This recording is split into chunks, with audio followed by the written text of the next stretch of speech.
Me corresponde hablar efectivamente de un tema en el que la Unión Europea ha querido ser modelo también para América Latina, mostrando lo bien que lo hacemos en gobernanza social, aunque todos sabemos, y ayer se habló varias veces de esta cuestión, que quedan muchísimos temas pendientes.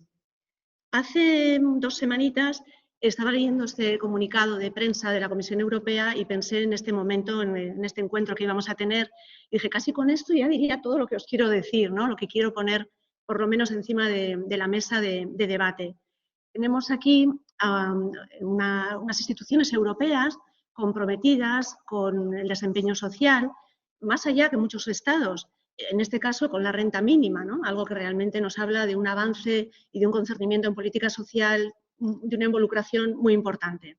Pero enseguida, en cuanto rascamos un poquito, ¿qué es lo que vemos?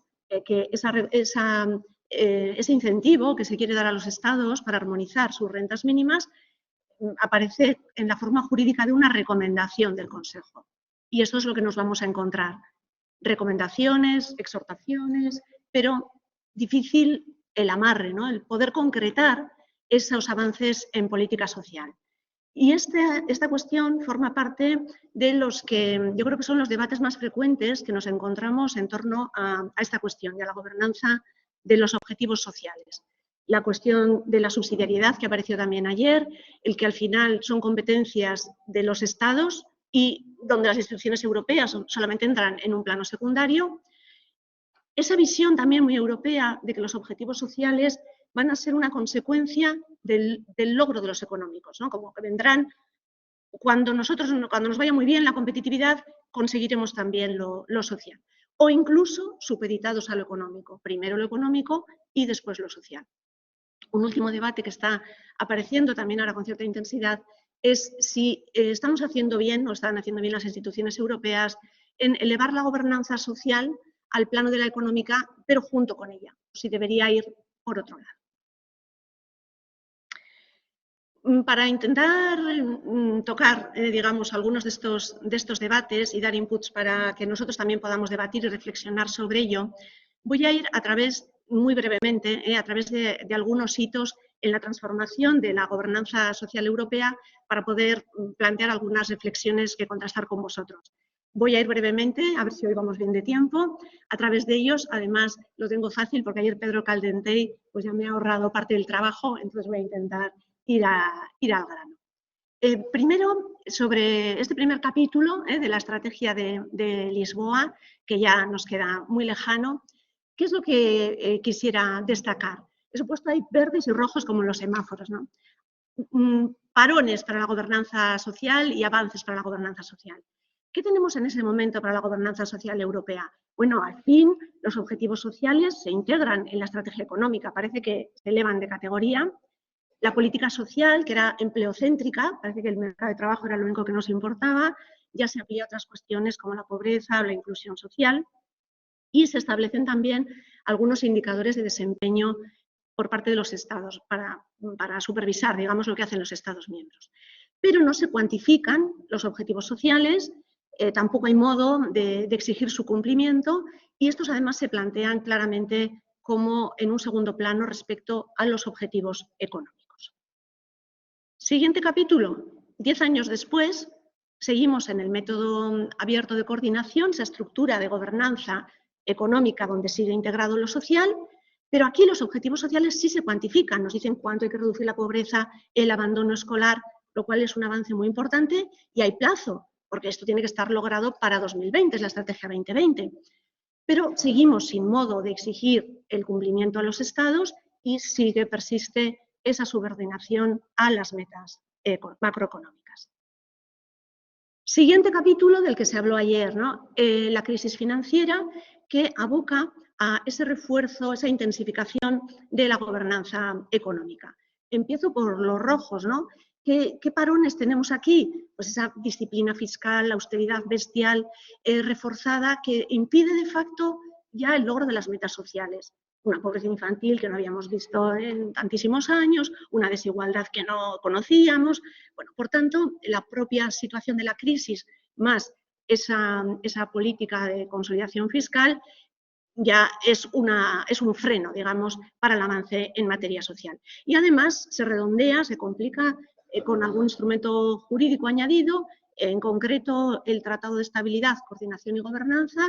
Sabéis que blinda esta disciplina fiscal, obligando a que los Estados la introduzcan en las constituciones, no vaya a ser que luego llegue algún otro partido político que quiera cambiar de idea, y además exige que para que los Estados perciban los fondos de cohesión, cumplan con esa disciplina fiscal.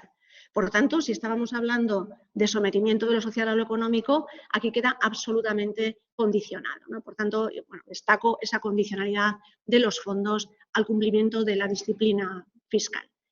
En el lado de los avances he puesto, no sé, con ciertas dudas, pero bueno, la introducción de un nuevo sistema de gobernanza frente al método abierto de coordinación que estábamos viendo en las anteriores estrategias. Aparece este nuevo instrumento de gobernanza reforzado, el semestre europeo, que se plantea para lo económico y también para lo social, y donde merece la pena echar un vistazo. No me voy a extender en el semestre europeo, que es un método de coordinación con un montón de feedbacks y supervisiones, vetes y ven de información de la Comisión al Estado, del Estado, de vuelta para aquí y para allá, donde lo que se pretende es una especie de sincronización de la política económica y social.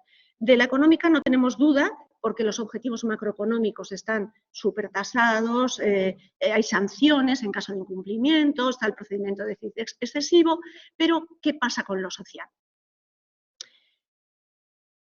¿Están las metas sociales en el semestre? Sí, en muchísima menor medida, con mucha menor presencia que las macroeconómicas, que las relativas al mercado y la competitividad.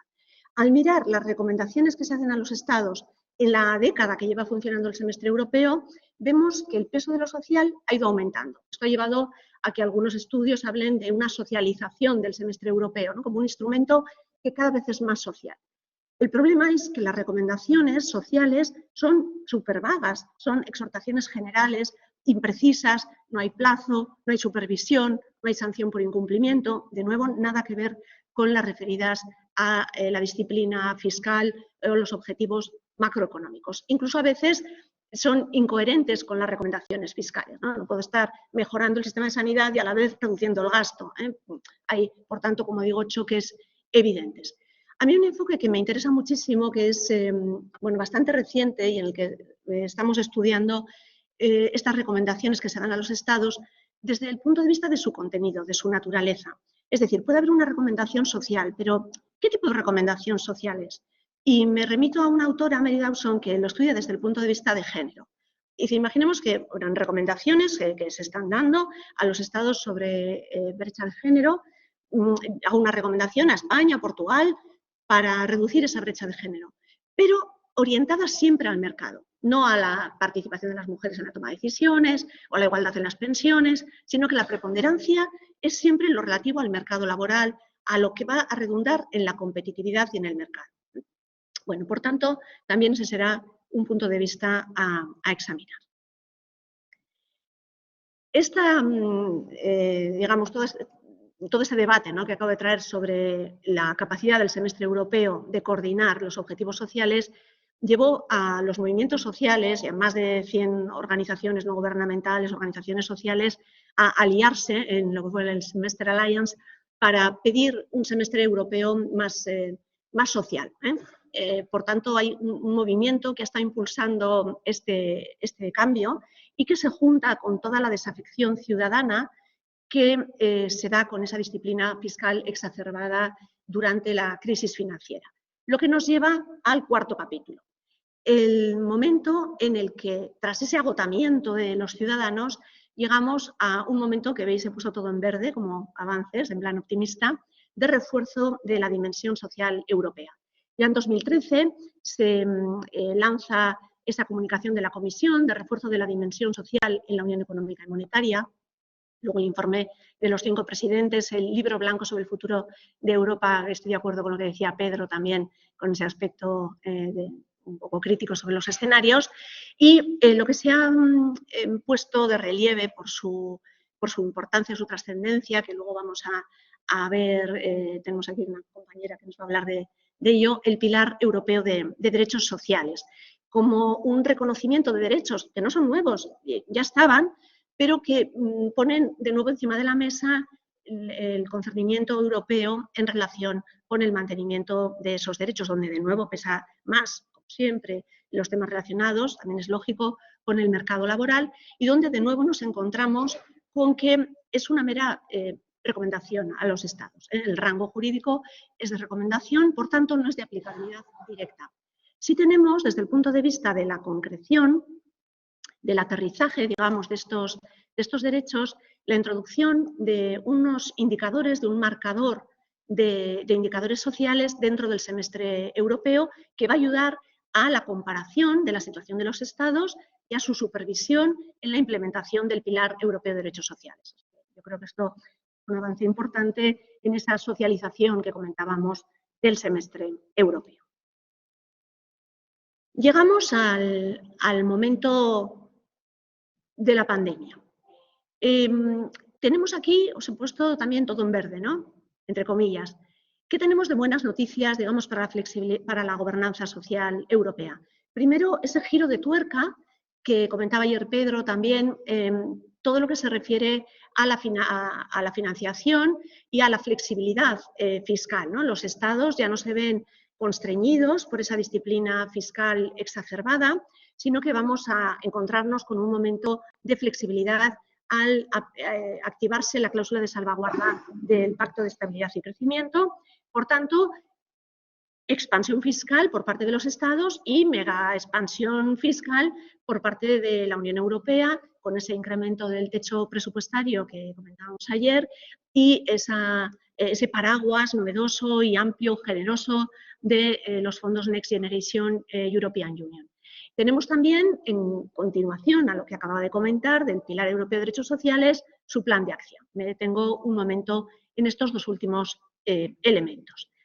El plan de acción del Pilar Europeo de Derechos Sociales aterriza de nuevo objetivos, los cuantifica y multiplica y pone ahí 90 indicadores, ¿no? O sea, aquí llamamos a supervisar a los Estados en las realizaciones, en su performance social hasta la extenuación, ¿no? Bueno, por tanto, seguimos concretando. Pero es también muy interesante cómo este plan de acción del Pilar Europeo plantea ser una guía práctica para los Estados para dar un código social. ¿Lo consigue? No. Realmente no nos formamos un código social, no encontramos en el plan de acción un código social para los Estados, ni siquiera hemos encontrado o salvamos la dificultad que os estaba comentando de conseguir la sanción a los Estados en caso de incumplimiento o alguna manera de obligar a que hagan lo que el plan de acción está planteando. Pero donde sí es súper concreto es en las actuaciones a las que se compromete la Comisión. Y es muy interesante verlo, cómo la Comisión calendariza, ¿no? Pues para principios de 2022 voy a hacer esto, para finales de 2022 voy a lanzar el plan de acción de economía social estará en tal fecha, y voy a revisar este marco legislativo, este otro, para digitalización, para la brecha de género. Entonces es muy interesante ver ese calendario de trabajo, ¿no? Es decir, esto es un plan de acción realmente y nos pone en cuadritos, esto corresponde a los interlocutores sociales, esto a las autoridades locales, esto a los estados. Bueno, me parece muy interesante ese aterrizaje. Sobre Next Generation, de cara a la gobernanza social, ese paraguas financiero va o del deriva, digamos, el mecanismo de recuperación y resiliencia, donde los estados tienen que presentar sus planes nacionales de recuperación y resiliencia para obtener la financiación de este marco europeo. Tal y como os decía también ayer Pedro, en este paraguas, ¿no?, de Next Generation, hay unas asignaciones obligatorias para que los estados, cuando hacen sus planes, bueno, ya estén encaminados a que un determinado porcentaje tiene que ir a digitalización, otro determinado porcentaje a cambio climático, veis que es el porcentaje más elevado, pero no hay un porcentaje destinado a gasto social, ¿no? Donde esto tiene que dedicar a brecha de género o a sistemas sanitarios. Pero sí encontramos, no hay ese porcentaje, pero bueno, hay un poco de esperanza, se indica a los estados que deben usarlo para implementar el Pilar Europeo de Derechos Sociales y se especifican un montón de cuestiones concretas, ¿no? Inclusión, protección social, brecha de género, etcétera, etcétera. ¿Cómo se consigue que se haga esto? ¿Hay sanción? Bueno, la evaluación del cumplimiento de estos planes de recuperación y resiliencia que se hace a través del semestre europeo, de este mecanismo de coordinación que hemos comentado. Si es negativa, es decir, si no hemos cumplido los objetivos que habíamos planteado en el plan de recuperación y resiliencia, España, por ejemplo, va a obtener la financiación que se le ha dado, no va a haber futuros desembolsos. Yo creo que es una buena sanción el que se te corte el grifo de la financiación. Por tanto, creo que es muy, muy interesante. Y el último capítulo, del que se ha hablado ayer tanto, ¿no? Y que nos reúne también aquí, la Conferencia para el Futuro de Europa, ¿qué aporta o qué nos dice sobre la gobernanza social? Queda claro en la conferencia, entonces ese proceso, que es ya un experimento de gobernanza en sí mismo, ¿no? El consenso sobre el compromiso con la implementación del Pilar Europeo de Derechos Sociales.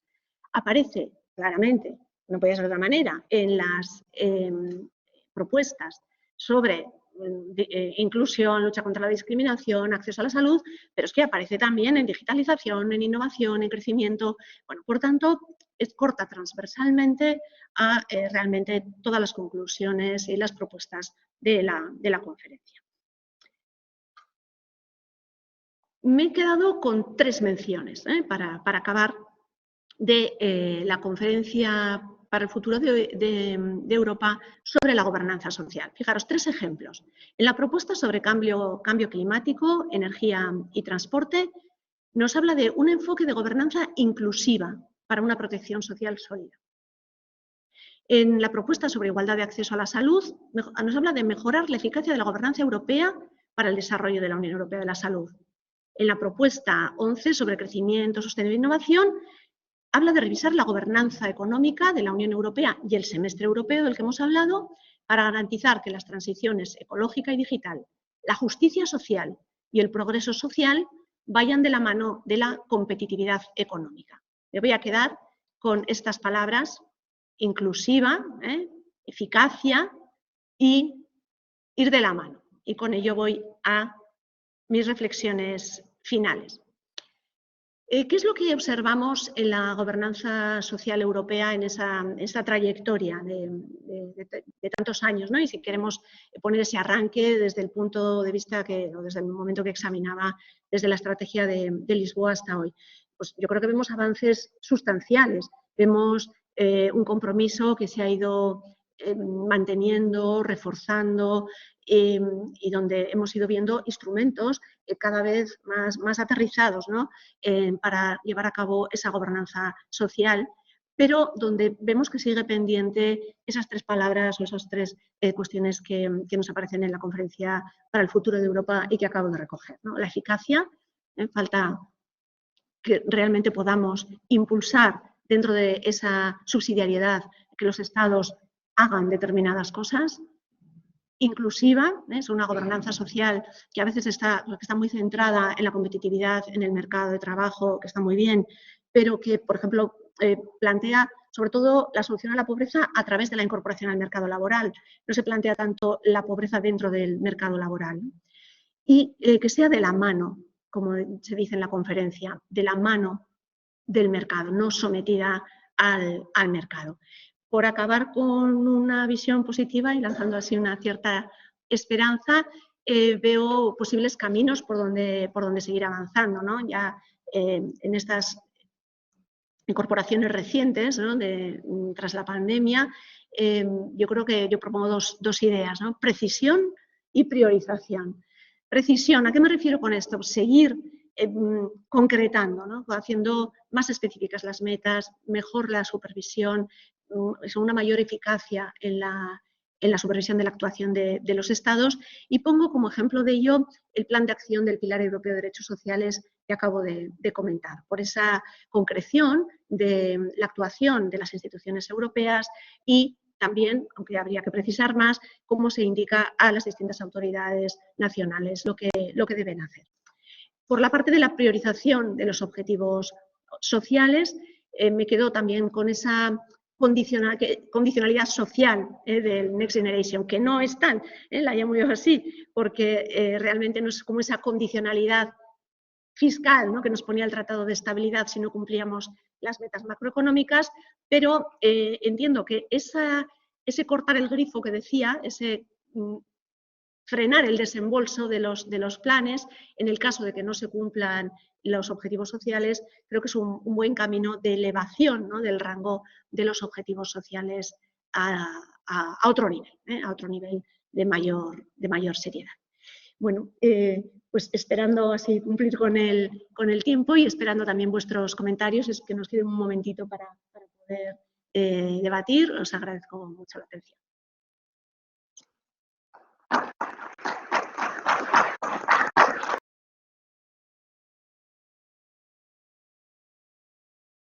El título de la presentación es Gobernanza de las Migraciones y Regionalismo Formal e Informal de Sudamérica. Forma parte de diversas investigaciones que venimos haciendo y parte de esto ya está publicado con mi colega y amiga Felina Fryer, que es profesora de la Universidad del Pacífico, Perú, y también es parte de otros trabajos que estamos elaborando en este momento. Sobre todo estamos trabajando el concepto de informalidad, que es más bien de lo que les voy a hablar esta mañana. Entonces, el principal punto que quiero hacer es que, como ya hemos dicho en otras ocasiones con Felina, en Sudamérica tenemos un régimen regional dual para la movilidad y la protección de las personas refugiadas o las personas desplazadas. Un régimen de iure y un régimen de facto.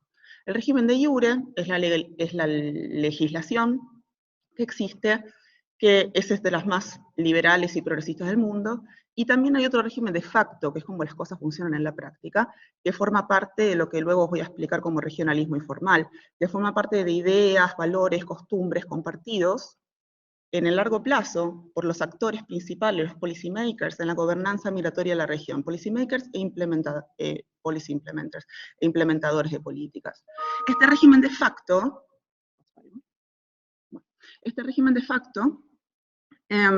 lleva a que en la práctica la distinción entre migrantes regulares y irregulares muchas veces no sea tan nítida, y sobre todo entre personas desplazadas por razones voluntarias o forzadas. Esta distinción en la práctica, en el acceso a derechos, no es tan evidente. Voy a dar un ejemplo basado en investigación, basado en trabajo de campo que he hecho en los últimos 2 años en Brasil, en el caso del desplazamiento venezolano en Brasil.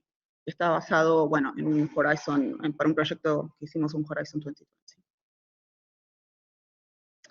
Además, en todo esto, voy a hacer un contrapunto con la política regional, con la política migratoria europea, en particular con el reciente Pacto Europeo para la Migración y Asilo, que realiza una distinción, como casi toda la normativa europea, o la gran mayoría, una distinción muy marcada entre refugiados y migrantes regulares, es decir, aquellas personas que merecen tener acceso a protección y una regularización, y el resto que no lo merece y debería ser retornado, deportado. El Pacto Europeo, si uno lo lee, hace un énfasis muy grande en el control migratorio, el control de las fronteras, en la frontera externa, en los pasos habilitados dentro de la frontera externa, en los mecanismos de seguridad y de control de la frontera externa y en los retornos voluntarios.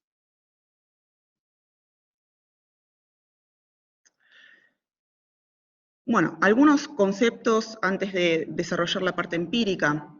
Regionalismo informal y protección de facto, y cómo son relacionados el regionalismo informal y la protección de facto. La gobernanza regional informal se refiere a reglas, normas, procedimientos que no están escritos, son entendimientos tácitos, que existen y que son sostenidos y se repiten por los actores de gobernanza, en la gobernanza en distintas áreas, pero particularmente en la migratoria. Y hay distintos estudios, y hay toda una parte de la literatura que está creciendo, se está desarrollando mucho, que encuentra que es bastante frecuente estos tipos de interacción y gobernanza informal en la gobernanza migratoria en los países del sur. Natter propone el concepto de gobernanza adocrática.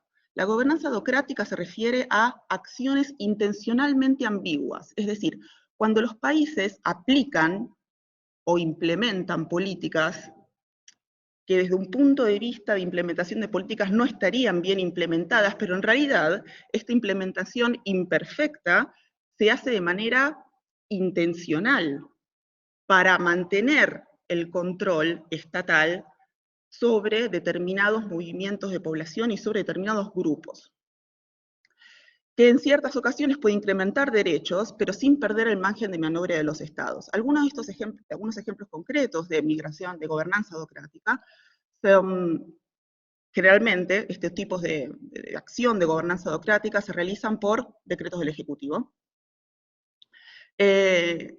Otorgan o crean regímenes excepcionales para algunos grupos o para algunas nacionalidades, y en este sentido tienen un papel clave los burócratas, street level bureaucrats, los burócratas de a pie de calle.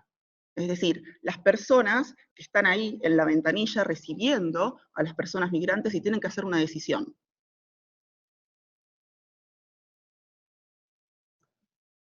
Bueno, se mueve un poco quedan raras las diapositivas. Desplazamiento venezolano. Estamos todos al tanto más o menos de lo que pasa en Venezuela. Sabemos que es una de las crisis de desplazamiento más numerosas de la historia de la región y una de las más graves del mundo. Desde 2015, más de 6 millones de personas venezolanas han dejado Venezuela, más o menos el 20% de la población, 15, 20. Más del 85% de estas personas están residiendo en otros países de Sudamérica. ¿Por qué me centro en Sudamérica? Por una gran cantidad de razones. Cuando uno habla de gobernanza migratoria, hay grandes diferencias entre Sudamérica, en donde suelen haber más acuerdos y algunas políticas compartidas, y después América Central, Caribe y México, cuya agenda migratoria está bastante más determinada por las relaciones con Estados Unidos. Sudamérica es distinto. La mayor parte del desplazamiento de las personas desplazadas en Venezuela están residiendo en otros países en Sudamérica, alrededor de 5 millones. La población total de Sudamérica, recordemos que son 430 millones, más o menos comparable a la población de la Unión Europea, 450. Al inicio de la crisis, se comparaba mucho el desplazamiento venezolano con el desplazamiento en Siria, ¿no? Y se decía, miren, que los sudamericanos están recibiendo una gran cantidad de millones de venezolanos, mientras que en Europa llegaron en el pico de la crisis 1,5 millones de sirios en países con muchísimas más capacidades estatales para poder recibir a estas personas.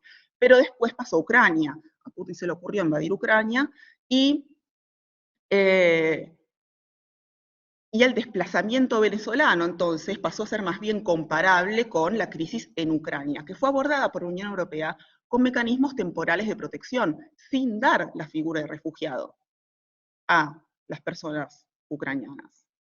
Más o menos similar a lo que está pasando en Sudamérica, si bien estas personas tienen acceso a una gran cantidad de derechos, como se ha dicho ayer también. Esto es más o menos un mapa para hacerles ver a dónde están ubicadas las personas desplazadas en Venezuela. La gran mayoría, la vasta mayoría se encuentran en los países andinos.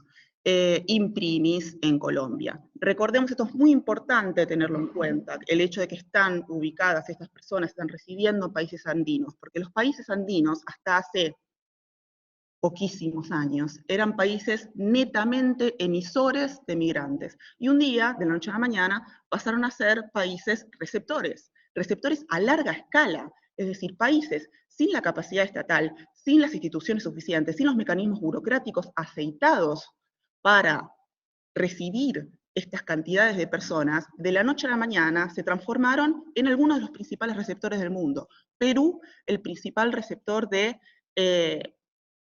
richiedenti d'asilo, ¿cómo se dice richiedenti d'asilo? Perdón por el itañol. ¿Cómo? Solicitantes de asilo, gracias. Les pido disculpas. Hace mucho que no doy una presentación en español, pero les juro que es mi lengua madre. Luego, seguidos por Brasil y Argentina. Y ayer se dijo varias veces en esta sala que la migración es un problema en la Unión Europea, se la nombró entre todos los problemas que enfrenta la Unión Europea. Bueno, antes que nada, yo no diría que la migración es un problema, al máximo es un fenómeno. Digo, en esta sala, ¿cuántas personas tenemos que son nacionales de un país y residen en otro país del cual no son nacionales? ¿Alguien? Ok, digamos. ¿De nacional de qué país? De España. De España, residiendo en digamos que, imaginemos que la residencia, la existencia o la residencia tuya como española en México es un problema para México. Sos un migrante. Bueno, pero si decimos que la migración es un problema en Europa, estamos diciendo que tu presencia en México es un problema, ¿no? Digo, entonces, pongámonos a pensar 2 minutos cuando decimos, entre todos los problemas que tiene Europa, la migración. Bueno, Suramérica. Países sin las capacidades estatales para recibir esta cantidad de personas, las recibieron en el rango de 5 o 6 años. ¿Ok? ¿Y qué pasó? Bueno, régimen de protección de iure y régimen de facto. De iure, en América Latina tenemos algunas de las legislaciones para la protección, para el refugio y para el asilo, que son entre las más liberales y las más progresistas del mundo. Hay estudios que cuantifican y miden que hay 6 países latinoamericanos que largamente sobrepasan los estándares de protección europeos. Y la estrella de toda esta legislación muy progresista y muy liberal es la Declaración de Cartagena, que establece una definición ampliada, bastante ampliada, de persona refugiada, que considera a los refugiados como las personas que han huido de sus países porque su vida, seguridad o libertad ha sido amenazadas por la violencia generalizada, agresión extranjera, conflictos internos y violación masiva de derechos humanos u otras circunstancias que hayan perturbado gravemente el orden público. Perturbación grave del orden público, es decir, una cosa muy amplia, muy general, ¿sí? Y puede ser interpretada de muchas maneras. Lo que pasa en Venezuela es claramente una perturbación grave del orden público, entonces las personas venezolanas serían claramente refugiadas a partir de la decisión de Cartagena. ¿Qué pasa? En Sudamérica nadie se puso de acuerdo en aplicar a nivel regional Cartagena a las personas desplazadas de Venezuela. El único país en hacerlo fue Brasil. Brasil, primero gobernado por Temer y luego por Bolsonaro. De facto, ¿qué es lo que pasa? Al principio de la crisis, bueno, cuando inicia la crisis, empezaron a ponerse en funcionamiento diversos mecanismos de gobernanza migratoria informal. Y voy a nombrar algunos de ellos. Al principio, las fronteras permanecían abiertas de facto, es decir, se permitía que las personas pasaran. Las autoridades miraban para el otro lado y las personas cruzaban los puentes, cruzaban los pasos fronterizos. Cuando la situación se empezó a deteriorar, y sobre todo cuando llegó el COVID, la cuestión se complicó muchísimo más, y ahora voy a hablar y voy a decir por qué. Otro de los mecanismos de protección informal o de facto es que la mayor parte de los países acepta documentación vencida. Y esto es por acuerdos regionales adoptados en Grupo de Quito, Grupo de Lima. Que cuando lo digo acá en Europa generalmente me miran así. Vencidas, sí, pasaportes vencidos y documentos y DNIs vencidos. Otro de los mecanismos regionales que se empezaron a utilizar de facto para dar algún tipo de estatus legal a las personas venezolanas es el acuerdo de residencia del Mercosur, que tiene un problema. Venezuela nunca lo ratificó. Entonces, hay muchos países como Chile, o como Colombia, o como Ecuador, o Perú, que no lo quieren aplicar a Venezuela porque Venezuela nunca lo ratificó. En cambio, Argentina, Brasil y Uruguay lo aplican a Venezuela de manera unilateral. El régimen regional para residencia basado en el acuerdo de residencia Mercosur permite una residencia de 2 años de una manera muy, que después se puede extender a una residencia permanente de manera muy, muy facilitada. Que fundamentalmente otorga una gran cantidad de derechos, pero esto es importante, esto es independientemente de que la persona haya dejado su país por razones forzadas o voluntarias, que establece una diferencia muy grande en la forma de ver y de entender las migraciones con respecto al Pacto Europeo o a la gobernanza migratoria europea. Bueno, concretamente, y mezcla de iure y de facto, de iure, de legislación de iure y prácticas de facto. Podemos tener, hoy en día, podemos identificar 2 grupos en Sudamérica con respecto a las políticas que han adoptado para enfrentar el desplazamiento venezolano. Primero los andinos, Chile, Ecuador y Perú, con una visión bastante más restrictiva, bastante más securitista, militarizando las fronteras, con incluso discursos xenófobos y racistas, con cambios legislativos concretos para facilitar las deportaciones de personas no nacionales, específicamente de venezolanos. Y por el otro lado, países del Atlántico y Colombia. Colombia con el mundialmente famoso Estatuto Temporal de Protección para Migrantes Venezolanos, que transformó a Colombia en uno de los principales países con uno de los mecanismos de regularizaciones masivos más grandes de la historia de todas las regularizaciones masivas del mundo. ¿Por qué? Siguiendo este Estatuto Temporal de Protección, Colombia ya ha dado documentación a más de 1 millón de personas.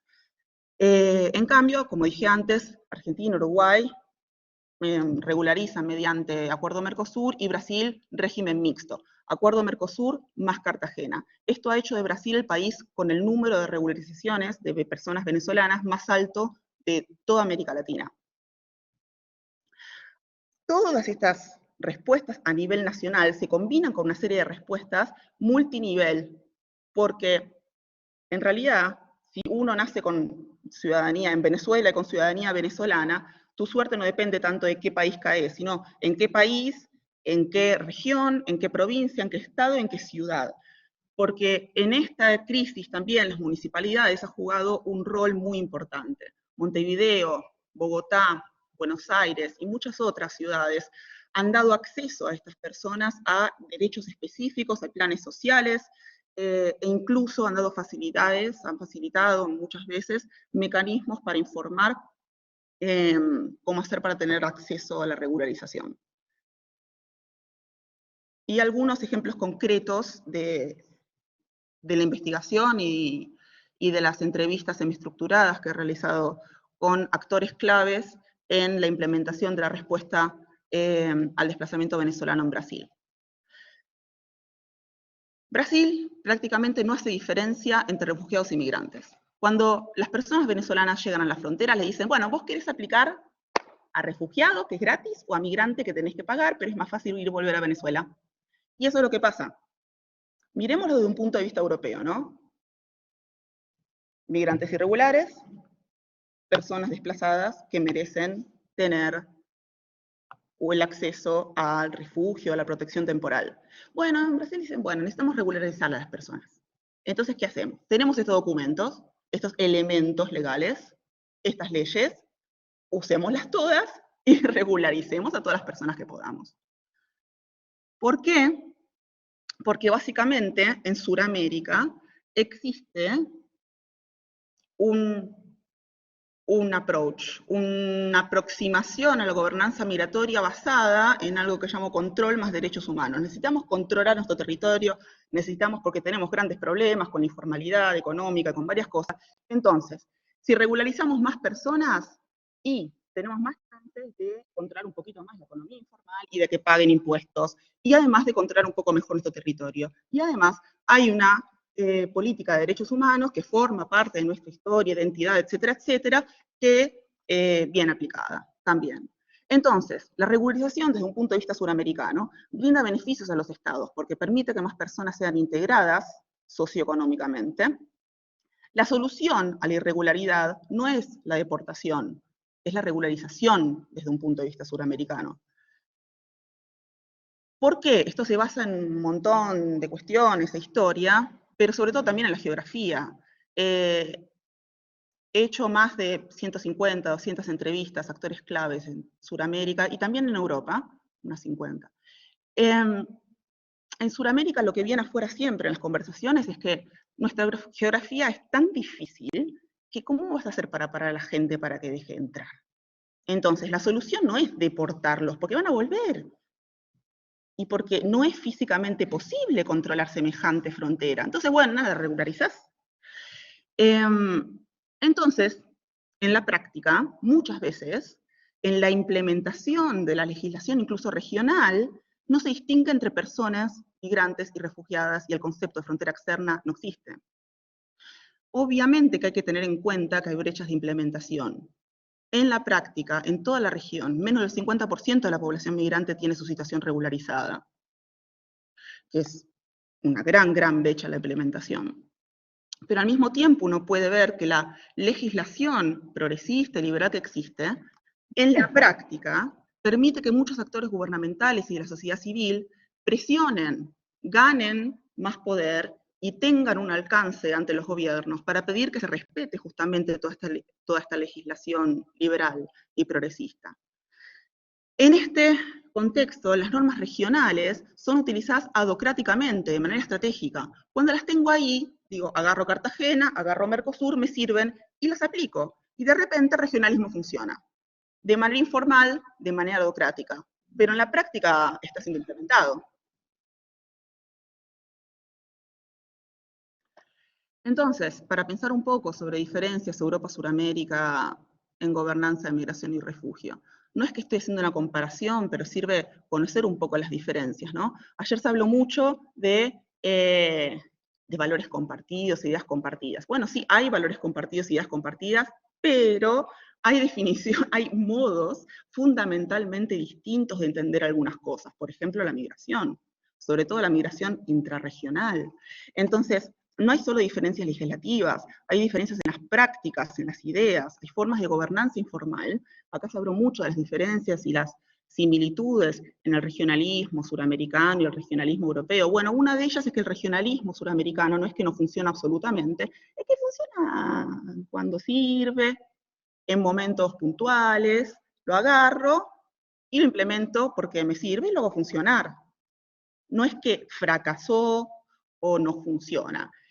Es un poco más complejo y hay un montón de literatura que va en este sentido. Entonces también, aparte de lo que se dijo ayer, ¿no? Que el regionalismo suramericano funciona mediante la diplomacia presidencial. Bueno, no es tan así. Quizás para las grandes declaraciones o los grandes pasos adelante sí, pero en el cotidiano, como decía Silvana ayer, Lacan está muerta, pero es un muerto muy vivo, porque en el cotidiano, en la burocracia cotidiana, hay muchas normas que funcionan y son implementadas todos los días. A veces sí, a veces no, cuando me conviene, pero muchas veces funcionan, pero funcionan de manera distinta. Y hay un montón de literatura que va en este sentido, y si quieren después les puedo recomendar, si les interesa, a algunos colegas que están trabajando con estas cuestiones.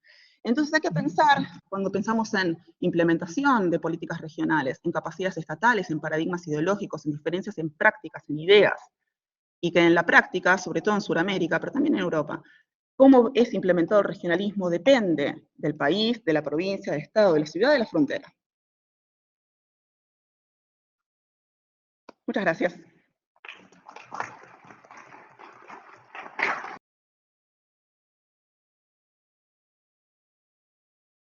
Yo les voy a hablar de los instrumentos internacionales de coordinación de seguridad social, tanto en la Unión Europea como en América Latina. No me voy a ahondar en las migraciones, ya que en la presentación anterior está claro que hay bastantes flujos migratorios. Lo que sí voy a dejar por sentado que obviamente los procesos de globalización, de cooperación y de integración que se suceden a todos los países dan una constante migración. ¿Está bien? ¿Más fuerte? ¿Sí? Vale. Estos flujos migratorios, ¿ahí? ¿Ahí? Bueno, estos flujos migratorios conllevan a mi investigación, que tiene que ver con que ahora las personas migrantes y sus familias, ¿no es cierto?, pueden constituir su historial de derecho de seguridad social en distintos países, ¿no es cierto? Una persona, como se habló recién, puede ir de España a México, puede estar residiendo en un país, ser nacional de otro, y no solo ir de un país de origen a un país de destino, sino que también a terceros países, ¿no es cierto? Entonces, en este aspecto es bastante relevante poder otorgar un mecanismo jurídico que pueda brindar de protección a los derechos fundamentales de seguridad social, me refiero en la generalidad. Entonces, en este sentido, es la Unión Europea el que tiene la base jurídica más consolidada, ¿no es cierto?, es pionera con los reglamentos de la Unión Europea. Bueno, los actuales reglamentos 883 del año 2004 y su reglamento de aplicación del 2009, pero tenemos que mencionar que la Unión Europea tiene una vasta experiencia. Estamos hablando que la Unión Europea desde el año 1958 se ha dedicado a arreglar esta materia de cómo coordinamos las legislaciones de distintos países para que el trabajador migrante y los miembros de su familia, al trabajar en distintos países, al final puedan ejercer sus derechos de seguridad social sin que estos se vean mermados, perjudicados o que sufran. O sea, intentar dar una continuación a los derechos de seguridad social independiente del país en que la persona trabaje. Bueno, ¿qué sucede? Que los instrumentos que podemos ver, bueno, están los de la Unión Europea, pero aparte de estas normas que, ¿no es cierto?, sirven de modelo de prácticas y es lo que tenemos que tender, lo que América Latina tiene que estar a la luz de estos reglamentos para poder tener unos instrumentos jurídicos. También el otro instrumento jurídico, para mencionar los dos, es un convenio multilateral iberoamericano de seguridad social, ¿no es cierto?, que está basado, la mayoría de todas sus normas, en los reglamentos, pero que es bastante pequeño en el campo de aplicación. Por ejemplo, tenemos que los reglamentos nos van a ver qué derechos de seguridad social. Las pensiones, ¿no es cierto?, de vejez, invalidez y sobrevivencia, los accidentes del trabajo, las enfermedades profesionales, la maternidad, las prestaciones de paternidad, el desempleo, la prejubilación, los subsidios de defunción y las prestaciones familiares. O sea, tenemos un campo de aplicación de los reglamentos europeos de 8 ramas de la seguridad social. No son todas, ¿no es cierto? Falta el acceso a la vivienda, faltan otros más, pero sí es una cantidad de derechos sociales bastante importante. Sin embargo, este convenio multilateral que fue creado al amparo de la Organización Iberoamericana de Seguridad Social, de la OIS, es bien parecido a los reglamentos, pero tiene un campo de aplicación material bastante más pequeño. De estos 8 que yo les he mencionado, solo tiene una cobertura de 2, los 2 primeros. Quizás no los más importantes, pero los más importantes de regular que ha tomado la doctrina, por lo menos jurídica. Estos son las pensiones de vejez, invalidez y sobrevivencia y los accidentes de trabajo y enfermedades profesionales. Estamos hablando de un instrumento internacional bastante nuevo, fue muy rápido de generar porque empezó el 2007 y se terminó con su implementación en el año 2009, pero obviamente es pionero, es un instrumento que tiene bastantes remisiones hacia los estados y deja bastantes cuestiones a sus siguientes acuerdos que generen las partes, ¿no? ¿Qué pasa con América Latina? Tenemos estos 2 instrumentos y ahora nos vamos a América Latina. América Latina ha tenido una trayectoria desde sus orígenes de regular la coordinación de los riesgos sociales, ¿no es cierto?, a través de convenios bilaterales, ¿ya? Este es el instrumento por supremacía que utilizan los países de América Latina y el Caribe. Hay una copiosa pactos internacionales bilaterales. Sin embargo, este instrumento jurídico que utiliza América Latina no es suficiente, ¿ya? Estos instrumentos primero son bastante restringidos porque tienden solo a arreglar las pensiones, o sea, estoy hablando de una de las ramas de la seguridad social, y intentan evitar la doble cotización en 2 países, sino que intentan que sea solamente una. Pero han sido insuficientes para proteger los derechos de los trabajadores migrantes y no tienen la eficacia esperada, ¿ya? ¿Por qué? Voy a dar unas razones bastante fundamentadas. La verdad es que está restringido doblemente en su aplicación, primero porque estamos hablando de un convenio bilateral, o sea, solamente, ¿no es cierto?, nos va a arreglar el campo de aplicaciones restringido, 2 estados, en este caso 2 estados latinoamericanos, ¿ya? ¿Por qué digo que es doblemente? Porque también es restringido en su ámbito de aplicación en las prestaciones. Estamos hablando que solo van a regular las prestaciones de vejez, de invalidez, de sobrevivencia, las pensiones, y algunos convenios van a regularizar salud, pero no salud como enfermedad común, sino que generalmente la salud para las mismas pensiones, personas que están jubiladas, a las mismas que les otorgan las pensiones, bueno, les dan salud. ¿Qué pasa? Pasa que esto conlleva un problema porque ningún convenio contiene todos los riesgos de seguridad social. O sea, sí o sí hay riesgos de seguridad social que no están prescritos, que no están regulados. Entonces, esto tiene también los siguientes problemas de que cada convenio es diferente. Por ejemplo, podemos hablar que no sé, Perú tiene 5 convenios en activo, pero los 5 convenios con los países son todos diferentes. No hay una uniformidad. Chile, que es el país de América Latina que tiene más convenios, tiene 27 convenios, son todos diferentes. O sea, aunque sea el mismo Estado el que los genera, no hay un parámetro, no tiene una uniformidad.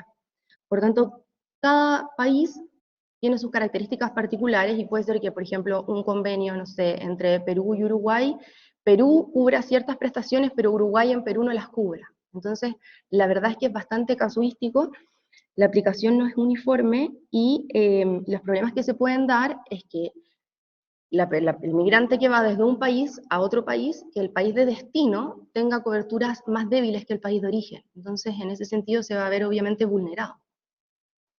Y esto también nos lleva a que existan grandes vacíos, lagunas legales, y estos instrumentos no logren dar continuidad a las prestaciones. O sea, por ejemplo, el ejemplo más dramático sería que no exista un convenio entre un país de América Latina con otro país, y en ese caso la persona, si trabaja y por ejemplo quiere optar a las pensiones, no va a poder sumar el periodo que cotizó en ese país simplemente porque no hay un mecanismo jurídico, no hay un procedimiento. Si no hay convenio, no hay mecanismo, si no hay mecanismo, existe el procedimiento, y todo ese tiempo trabajado finalmente se va a perder. Entonces, esta cuestión es bastante importante. Por otra parte, tenemos que ver la problemática que tienen los convenios bilaterales en el sentido de que tenemos que ratificarlos, ¿no es cierto? Y al ratificarlos, obviamente, va a depender del principio de reciprocidad, va a depender de las relaciones de vecindad, pero no se puede dejar a la voluntad de los estados, ¿no es cierto?, el proteger derechos fundamentales. O sea, este es un problema que se está suscitando y cómo lo arreglamos. En mi presentación dije cuáles son los lineamientos, ¿no es cierto?, que tiene que tener América Latina a la luz claramente de los reglamentos. ¿Por qué a la luz de los reglamentos? Porque es lo mejor que hay, porque no digo que sea lo que está perfecto, porque obviamente hay que arreglarlo, pero tienen una vasta experiencia, o sea, están desde el año 1958 creando normas externas de coordinación de seguridad social, y ya los instrumentos que se generan, los reglamentos, ya no obedecen a cómo hacemos la coordinación, en qué principio nos ponemos de acuerdo, sino que tienen que ver con son muy complejos, entonces tratar de simplificarlos, con tratar de perfeccionarlos, pero ahí obviamente hay un entramado jurídico que tiene una experiencia que es pionero. O sea, nadie en el mundo tiene mejor coordinación de sistemas de seguridad social que la Unión Europea. Entonces, en este sentido, estamos claros de que si América Latina quiere proteger y darle continuidad a los derechos de seguridad social, tanto adquiridos como en vía de adquisición, va a tener que tener a la luz los reglamentos de la Unión Europea, por su campo de aplicación geográfico, que obviamente es más amplio, y por la cantidad de riesgos sociales que protege. ¿Cómo lo hacemos? ¿No es cierto? Está claro, ya han habido varias presentaciones, sobre todo del día de ayer, en que los acuerdos regionales parece ser que son la solución, ¿no es cierto? En América Latina, sobre todo, se ha hablado del Mercosur, tenemos CARICOM, tenemos la Comunidad Andina, y tenemos este convenio que, si bien no es de América Latina, es iberoamericano, de seguridad social. Y en ese me quiero detener porque, si bien es un convenio iberoamericano de seguridad social, la verdad es que entre los 15 países que lo suscribieron, 13 son de América Latina, y de los 12 países que realmente está siendo efectivo, 10 también son países de América Latina. Entonces, creo que la solución está en intentar aprovechar y perfeccionar lo que hay, no ponernos a inventar la rueda, ¿no es cierto?, y crear un tercer instrumento, sino que tomar lo que está y tratar de agrandarlo o mejorarlo. ¿Por qué digo mejorarlo? Por la cantidad de prestaciones, no solo los riesgos sociales son las pensiones y los accidentes del trabajo, ¿no es cierto? Está la maternidad, está la paternidad, está el desempleo, está el derecho a la vivienda, hay muchos más derechos sociales que se necesitan regular. Y desde el punto de vista de las prestaciones, y habría que regularlo también desde esta... es conocido, ¿no es cierto?, que el sistema de pensiones, sobre todo en América Latina, está tendiendo a diferencia de la Unión Europea, a tener sistemas privados de pensiones, ¿no es cierto?, sistemas de capitalización individual. Entonces, en ese sentido, el convenio multilateral, lo bueno que tiene es que contempla cómo sumar las pensiones tanto dentro de un sistema de reparto como en un sistema privado y mixto. El problema está que, claro, que deja a los estados regularlo mediante otros convenios, entonces no soluciona el problema. Y en ese sentido, ya para ir finalizando, me cabe destacar que, por ejemplo, de todos los estados de América Latina que lo suscribieron, de los 12, solo hay 2 países que han hecho un convenio, que es Chile y Perú. ¿Ya? Y es un convenio en el que se pueden transferir los fondos de pensión, además de ser países vecinos y de tener un sistema de capitalización individual, y al ser el dinero, obviamente, un capital que se puede transferir, es más fácil. Pero esto significa que desde el año 2006 hasta ahora han habido un sinnúmero de transferencias, significa que se necesita y no está. Entonces, entre que este convenio marco, ¿no es cierto?, nos diga, hagan pequeños convenios bilaterales, vamos a caer en lo mismo. Lo ideal sería que este convenio regional lo regulara para todos. Entonces, bueno, mi solución tiende a eso, a aprovechar de este cuerpo jurídico que tenemos, agrandarlo, ¿no es cierto?, y luego de esto hay que tender a una coordinación con una integración mayor, porque ¿qué pasa? Pasa que, claro, tenemos este convenio iberoamericano de seguridad social, por un lado, y por el otro lado tenemos los reglamentos europeos, pero no se comunican entre sí. O sea, por ejemplo, si una persona que trabaja en Bolivia se va a España, bueno, no hay problema, aplicamos el convenio iberoamericano, ¿cierto? Pero si este trabajador migrante con su familia quieren viajar a Francia o quieren ir a trabajar a Alemania, tenemos un problema, porque ahí no podemos ocupar el convenio iberoamericano, ¿no es cierto?, porque sería solo de Bolivia y España, pero sí podríamos ocupar los reglamentos de la Unión Europea. Pero ¿cuál es el problema? El reglamento me va a sumar Francia, va a sumar Alemania, va a sumar España, pero no me va a sumar el periodo que la persona estuvo en Bolivia. Entonces, quizás es posible que esa persona necesite sumar los 4 países en que estuvo para poder tener una pensión. Y si es que le faltan los 5 años, por ejemplo, que estuvo en Bolivia, no la pueda generar en la Unión Europea, y a su vez, si es que elige el convenio iberoamericano de seguridad social, no pueda sumar Alemania y Francia. Entonces, es un problema bastante importante. Entonces, la idea, bueno, aparte de que América Latina intenta hacer un convenio regional sumándose al convenio iberoamericano, es que luego estos grandes instrumentos pueden encontrar puntos de conexión para poder integrarse, porque la migración no la podemos limitar por instrumentos ni tampoco el derecho a la libre circulación. Así que ese sería el desafío que dejo pendiente. ¿Vale? Muchas gracias.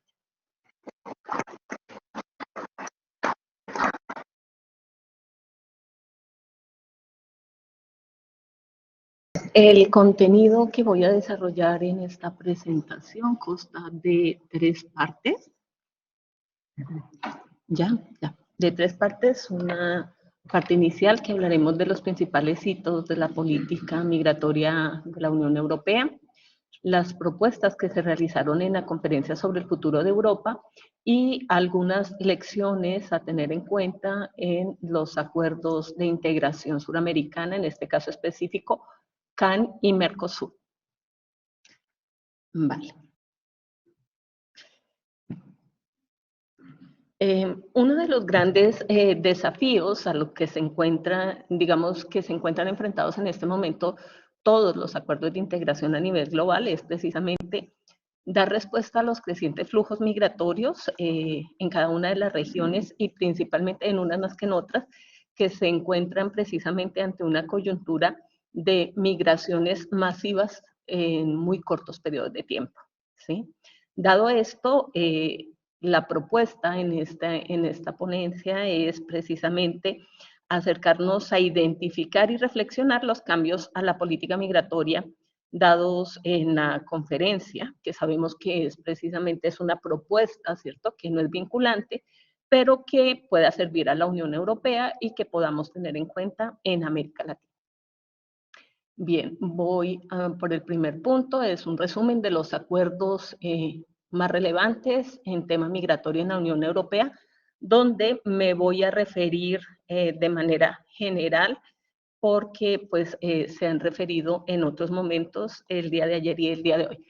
En la firma del acuerdo Schengen, donde el elemento fundamental es precisamente la libre movilidad de toda la población de esta región por la Unión Europea, facilitando de esta manera la integración económica, la firma del Acta Única Europea en el 86, ¿cierto?, que crea el programa de armonización de políticas migratorias, el Tratado de Maastricht, que busca coordinar, ¿cierto?, precisamente todas las políticas en temas de orden de competencia comunitaria, el Tratado de Ámsterdam, que busca precisamente convertir la Unión Europea en un espacio de libertad, seguridad y justicia, sin fronteras interiores, de libre circulación y con medidas adecuadas de control de las fronteras exteriores, manejo del tema asilo, inmigración, prevención y lucha contra la delincuencia.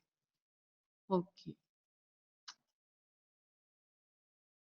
Vale, pero antes de esto encontrábamos otra serie de acuerdos, como el de Lisboa. Vea, me lo salta. Ok, vale. Viene el Acuerdo de Lisboa, viene el de Tampere, Lisboa, Carta de los Derechos Fundamentales de la Unión Europea y los Derechos Sociales, muy relevante por sus propuestas, sin embargo, se alejan, ahí sí como comentaban panelistas anteriores, muy virtuosas en el papel de manera formal, pero sin embargo bastante lejanas frente a la aplicación como tal para los inmigrantes. Tenemos otro punto relevante, el Tratado de Lisboa en el 2007, el Tratado Fundacional de la Unión Europea, y estos planes de acción quinquenales que vienen desde el 99 a la fecha. Bien, ahora sobre el futuro de Europa, pues la conferencia nos plantea para el tema de la inmigración precisamente 5 puntos. La migración regular, donde pues lo que busca es aumentar la participación de la Unión Europea en política de migración legal. En migración irregular trabaja 2 puntos específicamente, fortalecer protección de las fronteras exteriores, teniendo en cuenta o fundamentado en el tema de derechos humanos. El otro punto tiene que ver con normas comunes de aplicación uniforme por todos los estados para temas de asilo. Y otros 2 puntos que trabaja, otros 2 ítems, tiene que ver con asilo e integración, que precisamente es el tema de asilo basado en principios de solidaridad, responsabilidad y distribución compartida, que es como el punto álgido que ya comentó la panelista anterior. Y el último punto, mejorar políticas de integración de todos los miembros. Bien. Ahora, ¿qué puntos son comunes en las políticas europeas en los últimos 30 años? Entonces encontramos que las metas comunes que prevalecen tienen que ver con la restricción y control de la inmigración, la protección de refugiados, la prevención de movimientos de refugiados, integración de los inmigrantes y cómo atraer grupos especiales de migrantes. Estos puntos siguen siendo comunes y digamos que vamos a hablar brevemente de cada uno de ellos y las recomendaciones que se realizaron en torno a cada uno de estos temas. Bien. Desde la perspectiva económica se trabajan 3 puntos específicamente: la protección del mercado laboral. En esta protección del mercado laboral, pues digamos que se parte precisamente del concepto del inmigrante como trabajador, como mano de obra barata, económica para el país de llegada, pero donde hay un gran vacío y es precisamente que no se ha reflexionado sobre cuáles son las causas de que exista una oferta tan amplia disponible de fuerza laboral que puede migrar fácilmente y por bajo dinero. Esa reflexión está pendiente de manera formal pues para actuar sobre ella. Otro punto desde la perspectiva económica es remediar las causas de la migración Y en ese punto, pues, se recomienda una participación activa de la Unión Europea a través de cooperación en países y específicamente en ciudades que son expulsoras de migrantes, trabajar con autoridades locales precisamente para contener en origen esos procesos migratorios. También otro punto que se trabaja desde la perspectiva económica es precisamente la del trabajo sumergido, ¿no? Y es cómo precisamente en ese plan de proteger el mercado laboral interno, tanto pues de todos los miembros de la Unión como de los contingentes que trajeron para que ocuparan puestos que no querían o que no eran llenados por nativos, pues mucha de esa población queda, ¿cierto?, funcionando en las diferentes empresas, en el sector productivo de la Unión Europea, pero que en un momento dado puede llegar a quedar en el aire sin ninguna clase de protección, engrosando los niveles de pobreza, tanto en origen como en destino. Bien, una de las críticas altas precisamente es que la regulación está hecha para, debido a lo altamente restrictiva y securitista, pues está hecha precisamente para generar estas bolsas de población que quedan flotantes, que quedan en el limbo, que quedan fácilmente en situaciones de irregularidad y con ello, pues precisamente generan también para algunos estudiosos un efecto llamada en la Unión Europea.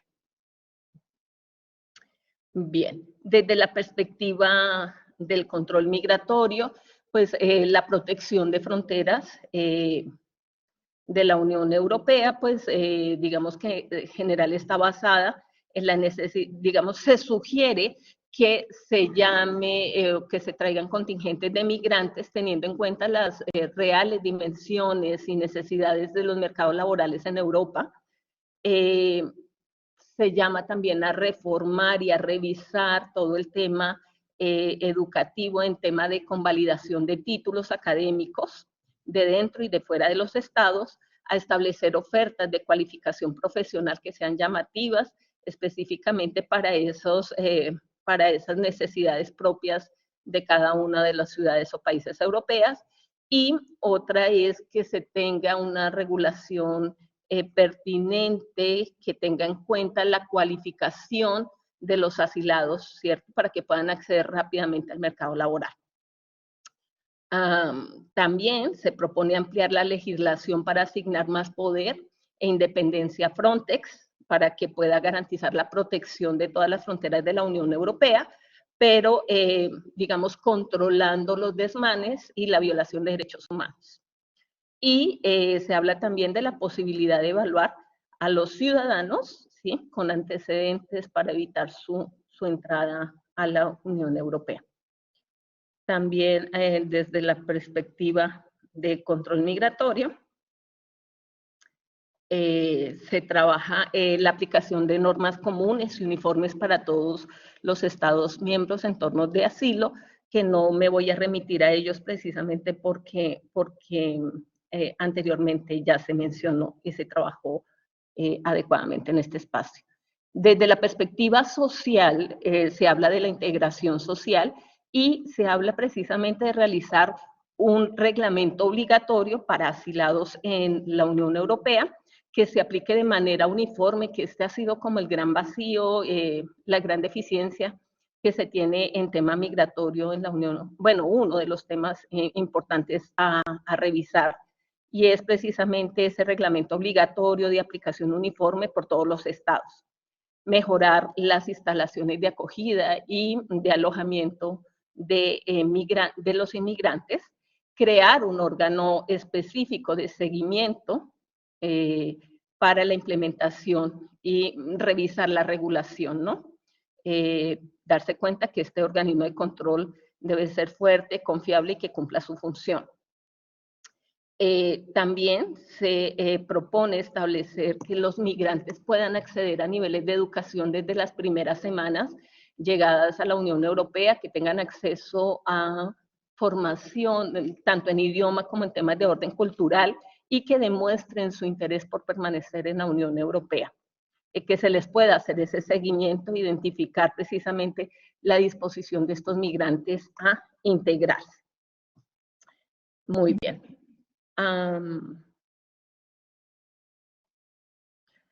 Bien, a partir de estos elementos, pues, digamos que con lo que quiero terminar es con algunas lecciones o cuáles son esas lecciones que nos deja y aportes esta conferencia de la Unión Europea. Creo que voy a tener diferencias con el profesor Vieira, porque sí, solemos tener las diferencias, pero creo que desde esta perspectiva es importante que en América Latina se desconocen mucho los acuerdos de integración y que hay dentro de esos acuerdos de integración que tengan que ver con el tema migratorio, que viene a fortalecer y a robustecer esos acuerdos de integración. Entonces, desde esta perspectiva me parece interesante y estoy de acuerdo con el profesor Bruno en la relevancia de esa participación ciudadana a través de convocatorias a esas conferencias donde los ciudadanos puedan aportar. Ese me parece un aporte importante.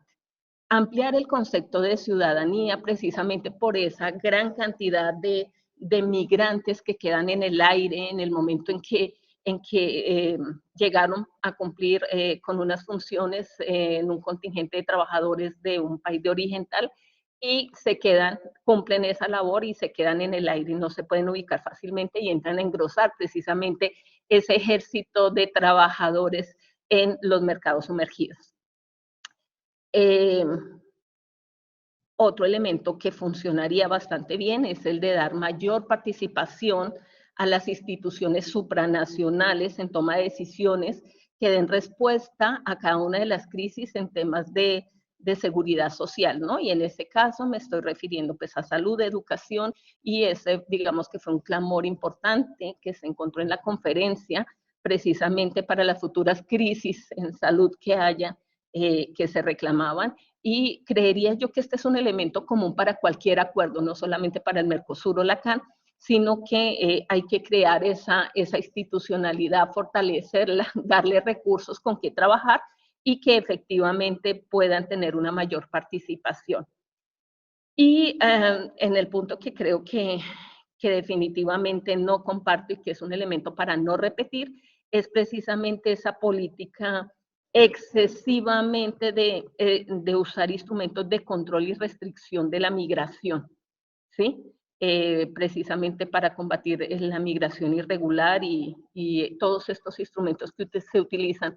En parte, ya Leisa mencionó anteriormente todos los que se usan en América Latina por Mercosur o CAN, pero definitivamente considero que es relevante, por ejemplo, el caso de Colombia, que ha venido utilizando una política de regularización que permite no solamente tenerlos registrados, sino contribuye a la planificación, a la realización de políticas públicas adecuadas que los incorporen a todos los migrantes en la seguridad social, en la política social del país, y que debiera ser de manera regional para el uso más eficaz y eficiente de los recursos en América Latina. Para mí ese es como uno de los puntos más relevantes.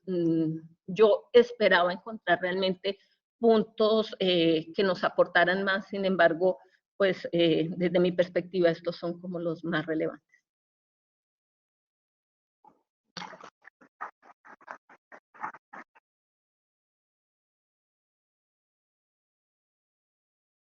A los asistentes, al profesor Molina del Pozo, por la invitación. Bienvenidos a esta casa, que es la suya.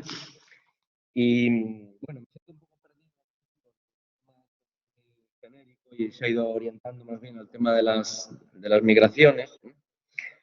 Entonces, mi objetivo es ser breve y sobre todo que no se duerman, ¿no? Porque yo he vivido en estas circunstancias del jet lag y sé que eso cuesta uno en acostumbrarse. Bueno, mi perspectiva es un poco más general, no tanto del detalle, ¿no? A veces los detalles nos impiden ver la perspectiva, ¿no? Global, que creo que de vez en cuando hay que pararse a reflexionar. Desde esta línea está muy bien todos los detalles y yo daré algunos detalles, pero me parece importante ver un poco la evolución y esta reflexión más general, ¿no? De hacia dónde vamos. O sea, creo que la mayoría son, o muchos de los que están aquí presentes, vienen del otro lado del Atlántico, y ahí falta mucho trabajo también en integración, pero se han dado cuenta ya, digamos, el órgano más parecido a lo que yo voy a hablar, quien ha hecho más cosas y tiene mucho mérito, ¿no? Por los medios que tienen, es la Corte Interamericana de Derechos Humanos. Se han dado cuenta realmente de que, aunque no están los derechos sociales, que es un poco mi tema ahora, ¿no? En la Convención Americana, pues que era un tema importante para la integración, y los han ido incorporando con bastante activismo, ¿no? en su jurisprudencia, ¿no? Yo creo que es importante porque solo 7 personas pues, han conseguido integrar en el debate público de Latinoamérica esta materia, ¿no? Que es desde luego una materia clave para todo el continente y también para Europa, ¿no? Por mucho que se diga, aquí también hay muchos déficits de protección de los derechos sociales, que siguen siendo un poco los hermanos pobres de los derechos humanos y fundamentales todavía, ¿no? Todavía. Bueno. Bien, yo decía 2 personajes en busca de autor, pues dar un poco un título un poco más así atractivo, porque me sigue pareciendo que esto es así, ¿no? Es decir, los derechos sociales ya de por sí, como que les cuesta todavía trabajo el encontrar su concreción y su afectividad jurídica, ¿no? Por eso incluso el título del tema, que me está muy bien, ¿no? Porque he visto que son temas, como si esto fuera un seminario más o menos sistemático, e incluso el tema ya dice políticas sociales. Bueno, esto ya como aquí un jurista como que un poco se revuelve con esto, ¿no? Que políticas sociales como que esto es de ciencia política, ¿no? Entonces no pone derechos sociales en el título, ¿no? Creo que esto ya incluso como que parece que la palabra como que choca, ¿no?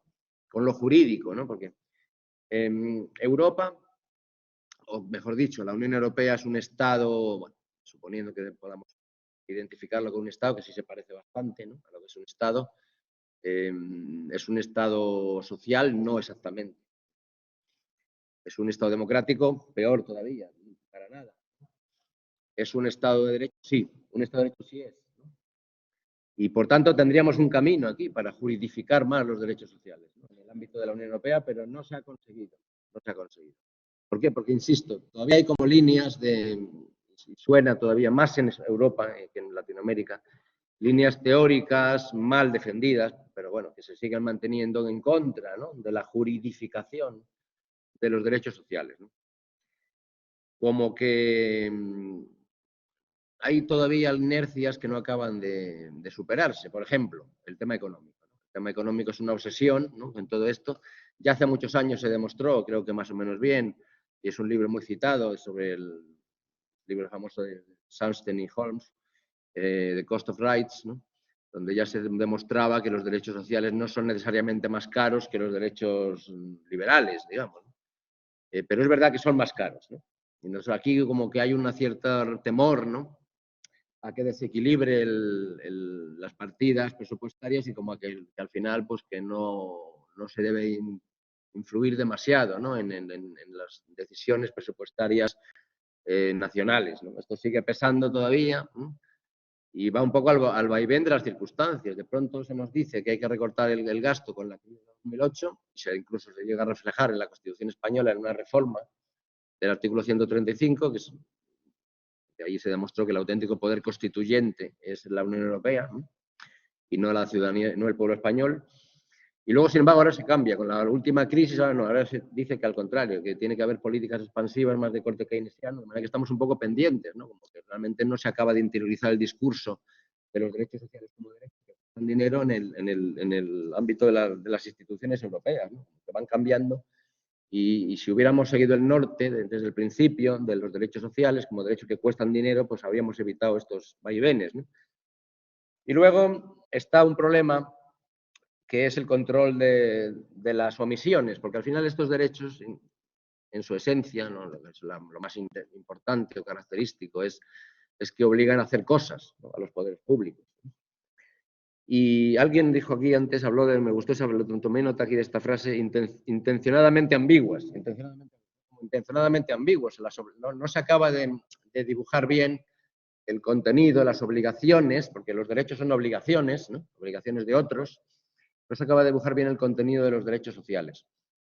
Y por tanto, si no se sabe bien en qué consisten, estamos en un marco intencionalmente ambiguo, pues difícilmente se pueden concretar o castigar las omisiones de incumplimiento, ¿no? Y ahí tenemos un problema de omisiones del legislativo, que no existen controles articulados procesalmente para obligar al legislador a hacer algo, ¿no? Y luego es más todavía difícil en el ámbito administrativo, que aparentemente sería más fácil que la administración haga cosas, ¿no? Pero ahí tienen la excusa de que la ley no los obliga, un principio de legalidad en una visión muy antigua, ¿no? Pero que sigue vigente todavía en muchos foros, ¿no?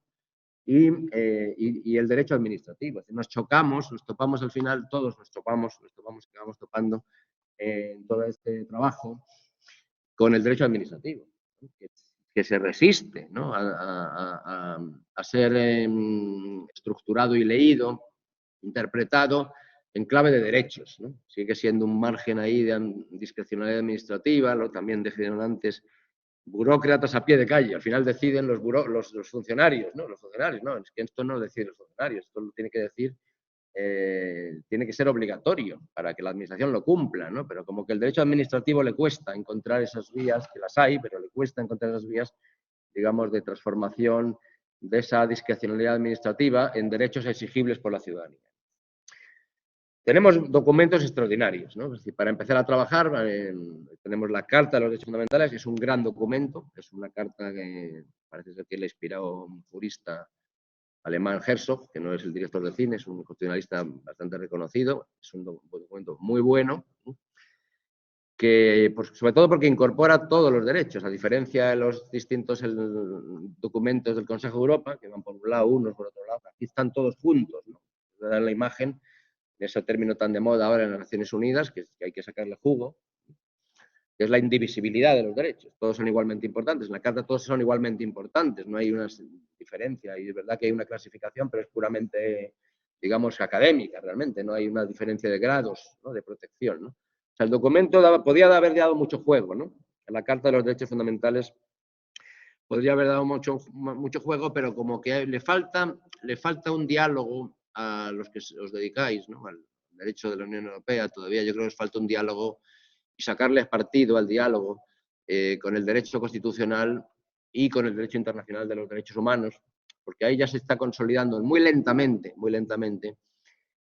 un criterio interpretativo, que es el criterio del estándar más favorable, ¿no?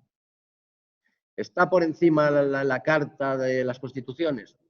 Pues el Tribunal de Justicia dirá una cosa y el Tribunal Constitucional dirá otra, y nunca se pondrán de acuerdo.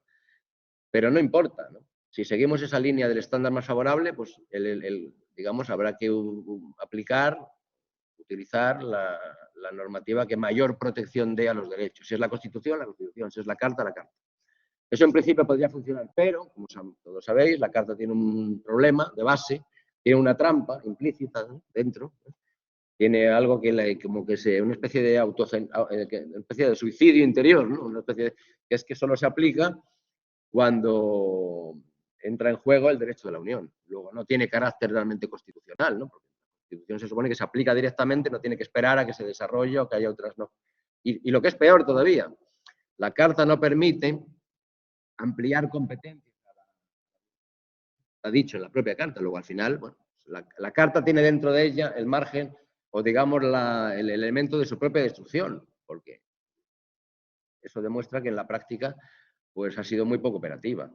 Era o sea, como regulación de derechos, como declaración de derechos, como catálogo de derechos sociales, era una bomba de relojería en manos de los operadores jurídicos, pero no ha servido para nada prácticamente porque la propia Carta contenía elementos que impedían su aplicación, ¿no?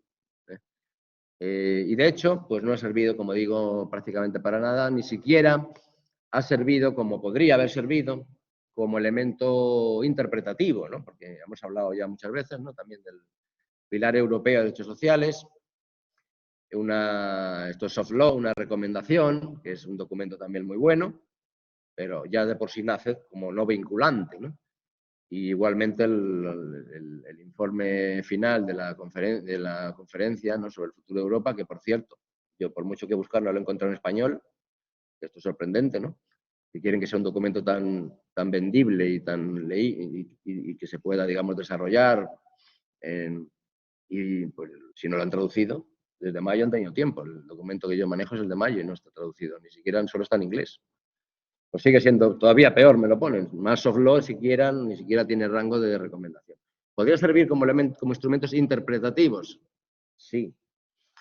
El pilar europeo podría servir, ayudar a los operadores jurídicos para resolver problemas.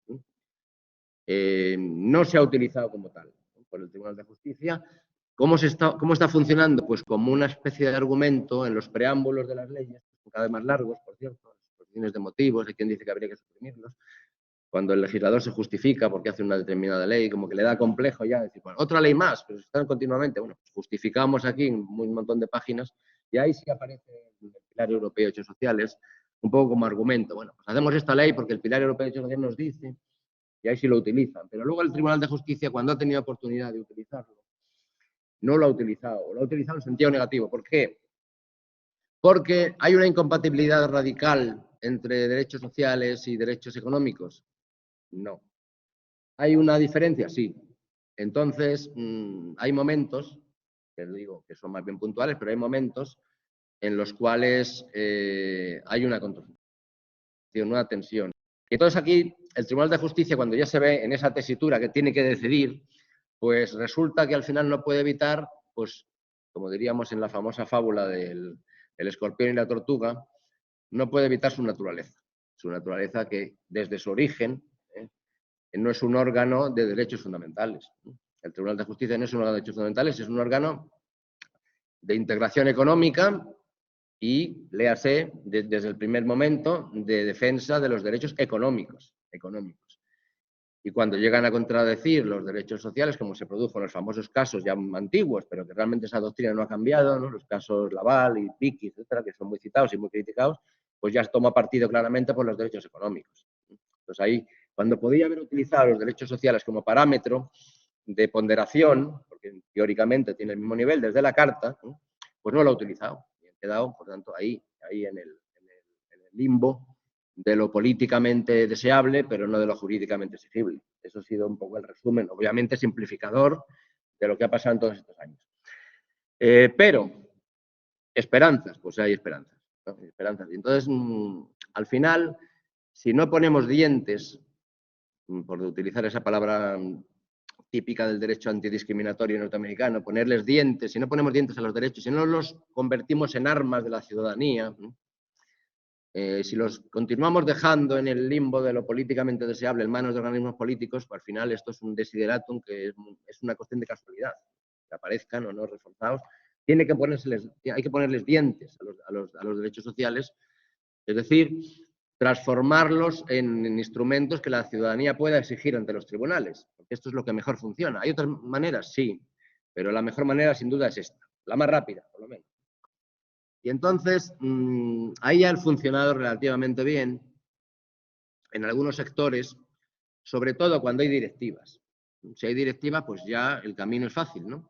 No le falta la carta, pero aún así hay un residuo ahí de posibilidad de activación de los derechos sociales, aunque, como todos también sabéis, pues no existe un procedimiento, es otra gran trampa de la carta, ningún procedimiento establecido para que los ciudadanos puedan exigir sus derechos en las instancias europeas. Lo tienen que hacer los ciudadanos nacionales. No existe ese procedimiento, pero con imaginación, y aquí es lo que nos falta muchas veces a los juristas, con imaginación se han conseguido cosas, ¿no? Y esa es la línea que me parece interesante, que aquí es un término que en España no se utiliza, pero sí que en América Latina bastante, ¿no? Que es el litigio estratégico, ¿no? Litigio estratégico, es decir, bueno, pues algunos abogados han conseguido, porque esto hay que pedirlo, claro, si no se pide, el Tribunal de Justicia no tiene por qué, ¿no? Y los tribunales españoles tampoco, están esperando en su despacho, son funcionarios, ¿no? Ellos no tienen la posibilidad de actuar de oficio, ¿no? Pues están esperando, pero abogados imaginativos, ¿no? Pues han conseguido cosas, ¿no? Inclusive han conseguido que el Tribunal de Justicia actúe en la práctica como un tribunal constitucional. es decir, revisando legislaciones nacionales. Legislaciones, ¿eh? Que eso es lo que hace un tribunal constitucional, ¿no? Es verdad que el Tribunal de Justicia no puede anular leyes, ¿eh?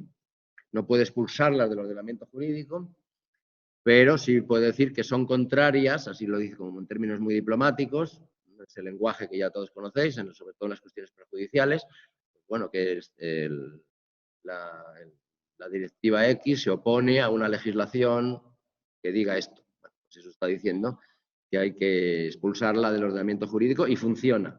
Y funciona porque inmediatamente, bueno, más o menos, ahora son un poco más lentos porque están pensando en otras cosas, ¿no? A mi juicio poco trascendentes, pero bueno, están pensando en otras cosas, pero al final el legislador español acaba cumpliendo con esos curiosos fallos que concluyen las sentencias prejudiciales, ¿no? Que acaban modificando las leyes.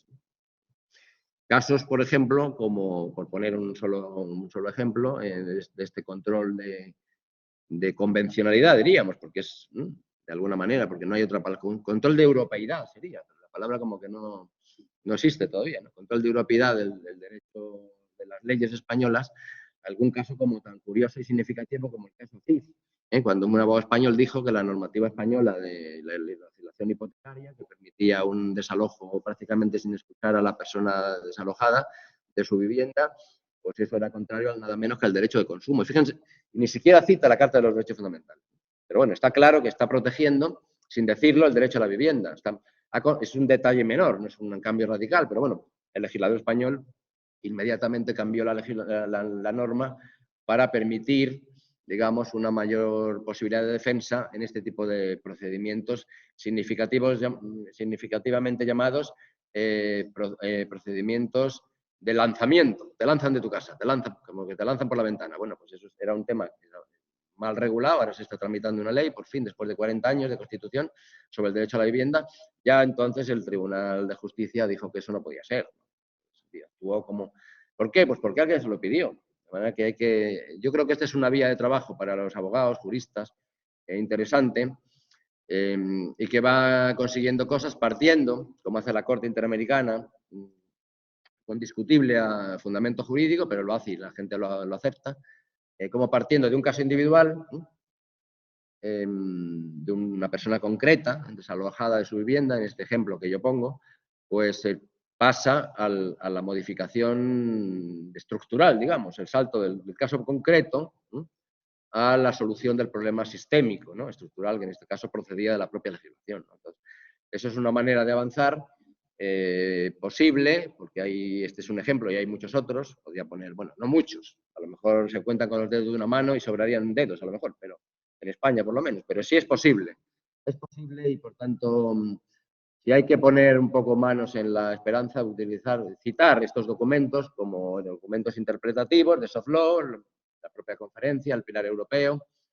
en nuestros trabajos jurídicos, hay que darlos a conocer, de alguna manera venderlos, porque son textos muertos, si no se utilizan, pues no sirven para nada, ¿no? Si los han puesto ahí por escrito, alguien los ha puesto por escrito, ahora que carguen con las consecuencias, ¿no? Y nosotros vamos a utilizarlo, ¿no? A utilizarlos, de manera que no es que sea letra muerta, pero claro, tenemos que utilizarlos, sacarles partido en nuestro trabajo como profesores, que se conozcan por nuestros alumnos, que serán los juristas del futuro, y también si somos operadores jurídicos en nuestras demandas, en nuestras sentencias, si trabajamos en la judicatura. Esto hay que moverlo y yo creo que están puestas las piedras fundamentales, ¿no?, del edificio, ¿no? Porque al final, como tantas veces se ha dicho, pues si esto no avanza, y en la conferencia, bueno, pues está claro que va por esa línea, ¿no? Y que aparece que participa bastantes organizaciones juveniles. Si esto no avanza por esa línea de lo social, la Unión Europea se va a quedar donde está o va a ir aumentando las deserciones. Ya tenemos una significativa y pueden venir otras, ¿no? Y los euroescépticos están creciendo por esa falta digamos, de Estado social tomado en serio, que no está, pero si lo conseguimos entre todos podemos avanzar a que aparezca. Muy bien, muchas gracias.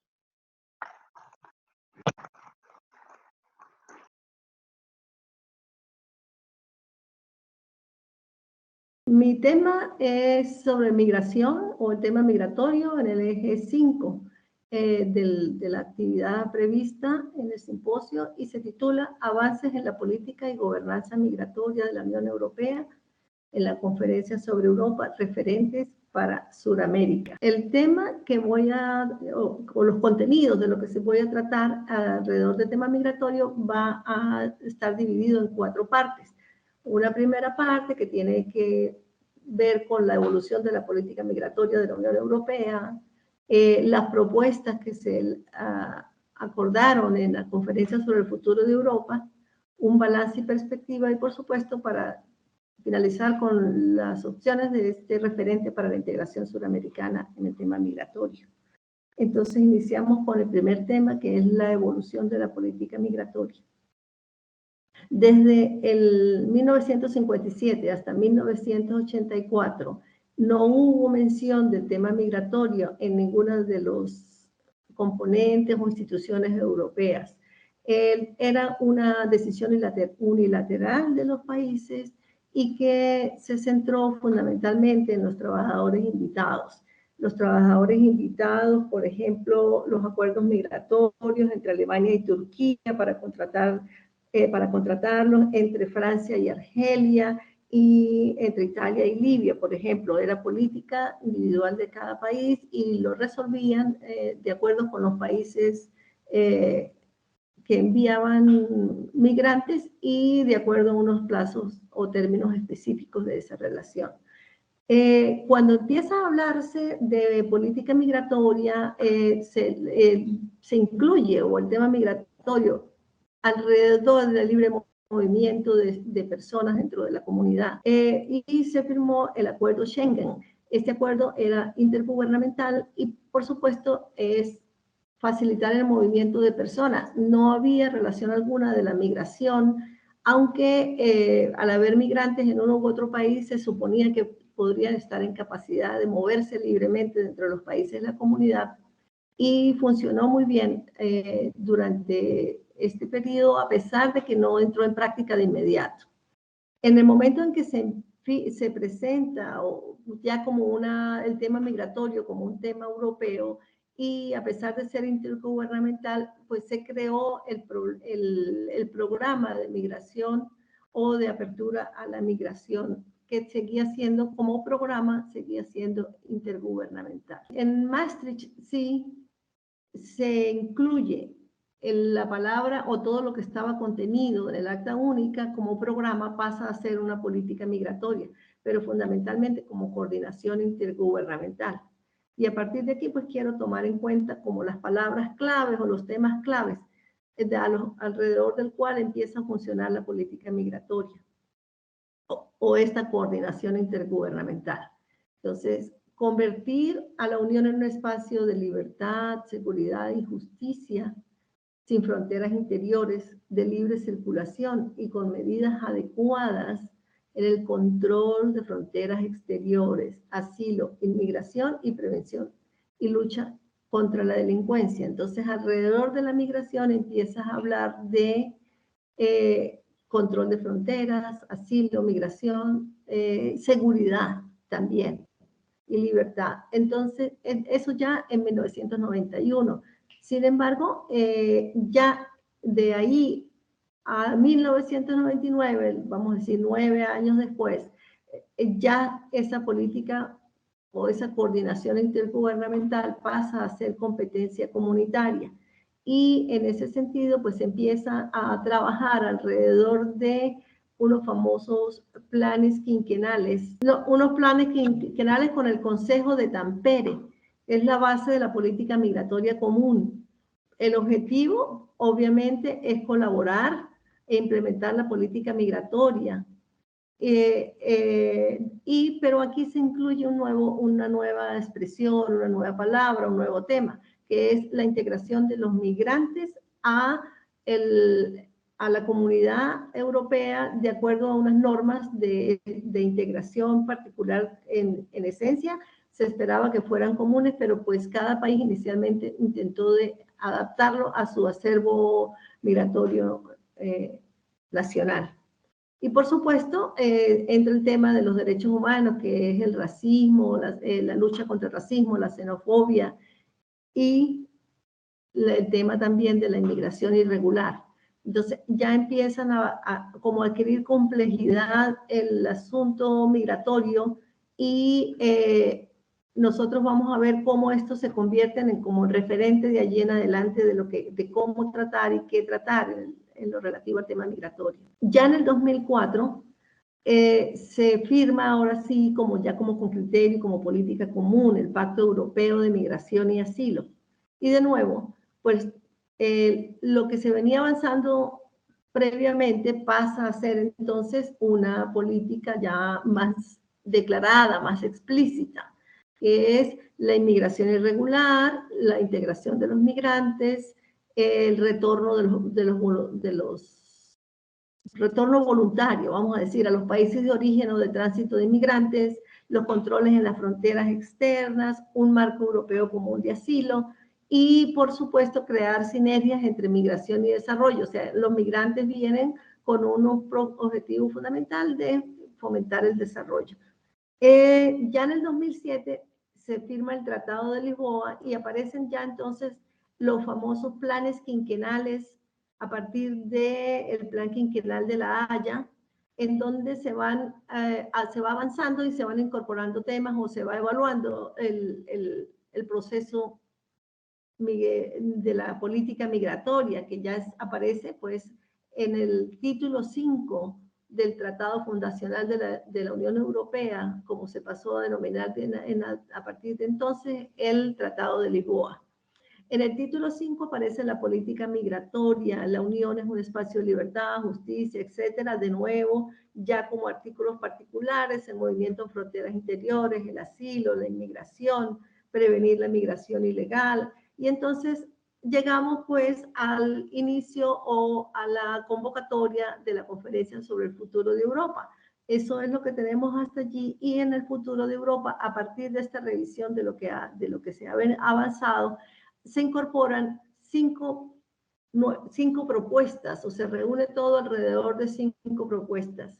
Una que es la migración legal, que consiste en aumentar la participación de la Unión Europea en la política migratoria. Aún la Unión Europea sigue presionando a los países para que cedan alrededor de esa construcción común migratoria. El segundo, la migración irregular, es cómo atacar esta migración irregular y proteger las fronteras externas, que en este sentido se convierte en un tema de seguridad fundamentalmente, la migración irregular, y normas comunes en todos los Estados miembros, en el sentido de que hay países que los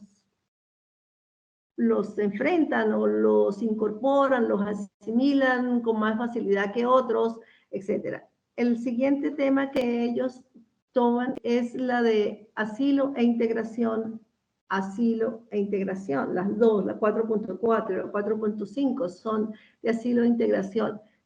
El problema aquí, o el objetivo básico, es reformar el sistema de asilo basado en principios de solidaridad, responsabilidad y distribución compartida. O sea, aquí ya empieza a aparecer el problema del costo de la política migratoria. Y en lo mismo sentido es mejorar las políticas de integración en todos los Estados miembros, y que todos los países sean capaces de respetar estas políticas de integración. En esta, nosotros vemos el siguiente punto, que es sobre balance y perspectivas. Aquí tenemos que, según se señaló en Maastricht, y la mayor parte de estos objetivos son de la conferencia de Maastricht, espacio de libertad, seguridad y justicia, como ya lo señalé. ¿Qué ocurrió? ¿Cuál fue el problema que ha impedido este objetivo, lograr este objetivo? Los límites a la libertad de movimiento, las expulsiones o devoluciones de migrantes arbitrarias, por ejemplo, los casos con los migrantes del sur de Europa, que los devuelven o no les permiten ingresar al territorio europeo. Francia empieza con una política de devolver indocumentados, pero no los devuelve a su país de origen, sino que se los transfiere a España o a Italia por sus fronteras.